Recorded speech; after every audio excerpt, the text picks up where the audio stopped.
It's one of the most recognizable symbols in the world. It stirs feelings of patriotism, but with just a slight change can signify a time of mourning or even distress.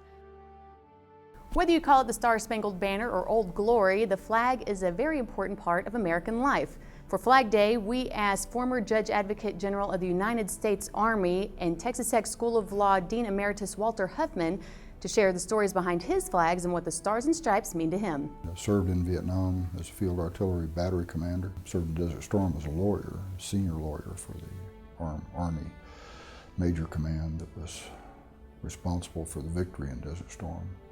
The flag is just very important to me because it reminds me of my own career and some of the heroism I've seen. Probably those who have been to war do have a different outlook on the flag.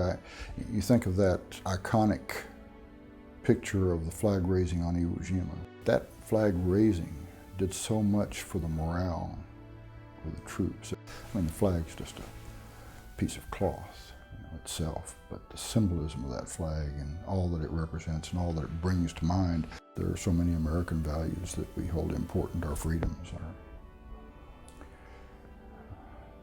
our democracy, our republic, that just reminds you of those things that are important about America.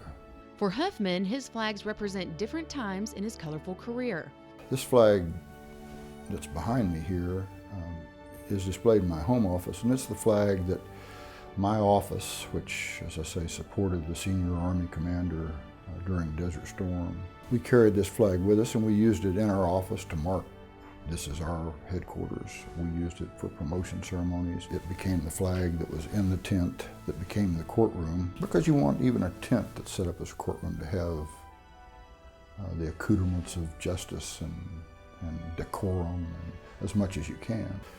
After we won the war, and the unit I was with was primarily responsible for winning that war in a very short period of time, we got back to Germany and they told us, "We're casing your colors, your unit's being disbanded."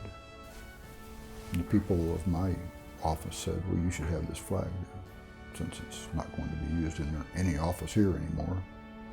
And so I was honored to take it. And again, it represents a period in my life of which I'm very proud, and an important period in my life. This flag, which is encased in the shadow box I was given at my retirement from the Army, it's an important flag to me too. Well, of course it would be, because I was fortunate enough to be the Judge Advocate General, but that flag was in my office when 9/11 occurred. 10 months after I became Judge Advocate General, they started the renovation of the Pentagon. We were in the first wage to be renovated. So all of my operating divisions were moved out to rental property in Northern Virginia. But I was required to stay in the Pentagon. So I was moved to another office in the interior of the Pentagon. I guess it was about a month or a little less before I was to retire. The Pentagon renovation manager came down and said, "Okay, your suite on the E-ring is ready to be reoccupied. I'm getting ready to retire. If my operating division's not going to be up there, I think I'll just stay here." 9/11 happens. That plane went right through my office, where I would have been had I moved back up there. So this flag, in addition to being the flag that was my flag as Judge Advocate General, has a special meaning to me because I did lose some very good friends during that time. Whether it's waving rhythmically in the wind or hanging still above children reciting the Pledge of Allegiance, the flag will always be a source of pride for this nation. There is no other place like America. And that's what that flag represents. This is the best, greatest country in the world. This is Lacey Nobles for Texas Tech Today.